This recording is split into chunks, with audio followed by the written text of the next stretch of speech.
আসসালামু আলাইকুম, সবাইকে স্বাগত জানাচ্ছি আমাদের আজকের ভিডিওতে। ট্রেড লাইসেন্সের ফি অগ্রিম প্রদান যায় কি? অর্থাৎ আপনি অগ্রিম ট্রেড লাইসেন্স হালনাগাদ করতে পারবেন কিনা।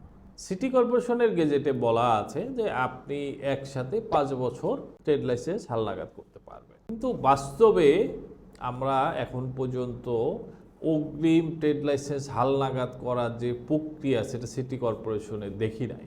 কারণ তারা প্রতি বছরই হালনাগাদ করে। আবার অগ্রিম ট্রেড লাইসেন্স হালনাগাদ করার একটা সমস্যাও আছে। সেই সমস্যাটা হচ্ছে প্রতি বছর এনবিআর উৎস কর এবং তাদের যে ভ্যাট, এটা কিন্তু তারা তাদের অর্থ বছরে ঘোষণা করে।